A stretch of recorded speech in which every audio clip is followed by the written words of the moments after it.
Hi everybody, and welcome back to what I'm calling the DVD bonus extras on lesson 1 here. I wanted to break this up into two separate parts, but still part of the same lesson. The first part we focus basically on theory and what is analytics and what are we trying to do here. And I want to spend a little bit of time talking about developing hypotheses. That sounds a lot more complicated and fancy than it really is. It's really just a way of saying what do you think is going to happen, who do you think is going to win the game, or what shots do you think turn into goals, etc. But I want to go into that a little bit more here, break this up into two lessons because they're very separate topics, but I think important to do before we actually get started with our first hypothesis test next time. So get excited for that, but until then, today's a big day and we're going to get started. The principles of hypothesis testing come from a philosopher of science known as Karl Popper. He created this term called falsifiability, and you don't need to know exactly what that means, but basically the idea is, can you be proven wrong? How would we know if your hypothesis is right? How would we know if it's wrong? And the more likely you are to be wrong, the better your hypothesis is, according to Popper. You want to be specific, so we want to look at observable indications. What that means, it's a lot of sort of fancy science words. I'm not trying to make this more complicated than it needs to be, quite frankly. Popper's prototypical case is the hypothesis is that all swans are white. And to prove that wrong, all you need to do is find a single black swan. And if you find that single black swan, your hypothesis is incorrect. The more easily you can be proven wrong, the more interesting it is when you're right. So Popper advocated for strong hypotheses.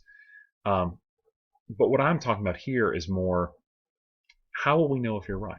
What will the world look like if you are right? What will we see? What things will we observe? How will we know if you're wrong? What will we observe? Again, how's the world going to look?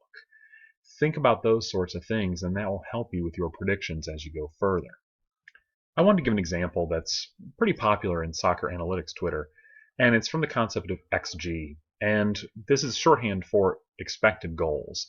It's one of the bigger metrics out there. I'm sure you've seen it before if you followed any of this, and Arsene Wenger's even mentioned it a few times.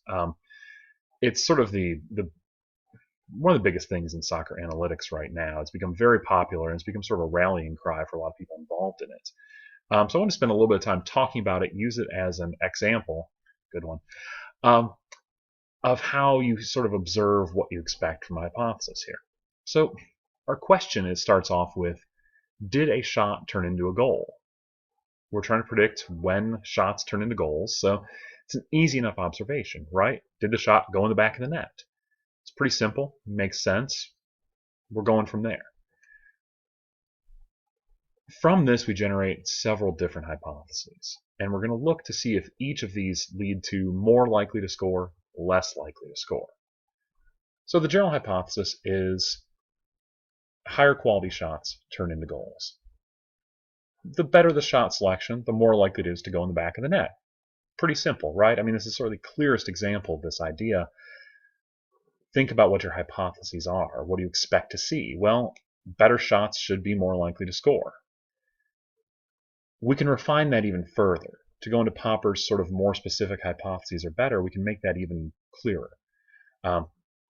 So using some of the examples, closer shots are more likely to score. The closer you are to the net, the more likely you are to score a goal. Simple enough, but again, a clear, testable prediction. Another one could be shots that are headers. If it's comes off your head rather than your foot, you're less likely to score. We could also go with more central shots are more likely to score. The closer you are to sort of the center of the pitch, as opposed to shooting from a really tight angle, you are to score. These are all hypotheses generated from a simple idea. The question, what types of shots turn into goals? When are we most likely to see a shot score? What are the best shots to take? And from that, we can sort of observe enough shots that we can come up with these predictions and go from there. And these are all testable hypotheses from the data. So to test this, we do a lot of math, right? Everybody, of course, recognizes the logit formula, beta 0 plus beta sub 1 x. You've got, take the natural log of some things, you find the derivative, you take the local maximum, all that good. Mochi's reaction there, I think, sums all this math up. We're not going to get into this idea. We're not going to make you break out the differential calculus. We're not going to actually try to optimize these solutions, at least yet. That will be in the advanced track for one of the future videos if you want to do this. And by the way, no one's going to do it by hand. This will all be done with a couple lines of code in a computer. I'm not that cruel, nor should anyone be. But you do a bunch of math on these things. You look at goals, you look at all those different variables, and from that you can find out the answers to your questions. What goals are more likely to score? Which ones aren't? That's the basic idea behind expected goals models. It's simply taking a simple hypothesis. Goals that are kicked are more likely to go in than goals that are headed. You run some quick numbers, you find some answers, you learn whether you're right or you're wrong. Easy enough. We can probably even do some of that, and we're going to actually build in a couple lessons. You will build your first expected goals model.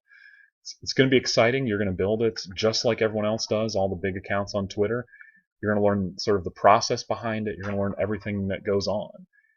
You will find out that all this stuff is relatively simple. It sounds complicated. And if you take nothing from this set of videos, none of this stuff is that complicated to do. The math might look complicated, but it's a couple lines of code in a computer program. Let the computer do it for you. If you understand the basics, you'll be fine. I should break out the Varsity Blues clip where he's telling them, stick to the basics, stick to the basics. But that's why I'm spending all this time on these first couple videos without actually doing anything that exciting, because if you get comfortable with the basic ideas, the rest of this just becomes a simple matter of plugging some numbers into a formula in an Excel spreadsheet, or if you want to get fancy, plugging into something like R. That's all we're going to do here. So if you get all this, the rest becomes really easy. So there you go. This is the logic of hypothesis testing. It's just that simple. You can go into a lot more with p-values and all sorts of fancy stuff, but really you don't need to know any of that. All you need to know is the idea of how will I know if I'm right, how will I know if I'm wrong. Everything people do in analytics, and everything you do in analytics, everything you read in analytics follows this exact procedure. Math experience is not necessary. You don't have to be particularly good at math to do this. Simple math almost always works to answer these questions. Something as simple as comparing two averages to each other, which we're going to do in the next lesson.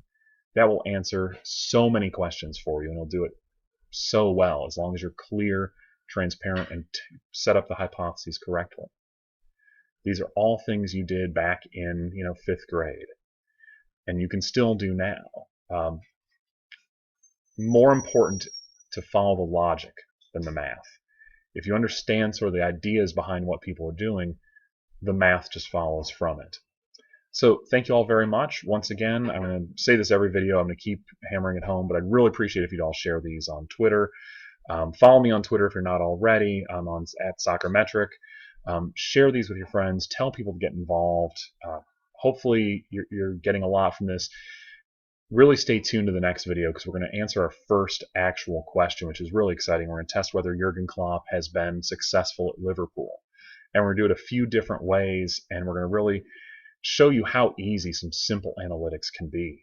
And so it's super exciting. Stay with me, and I will see you all next time.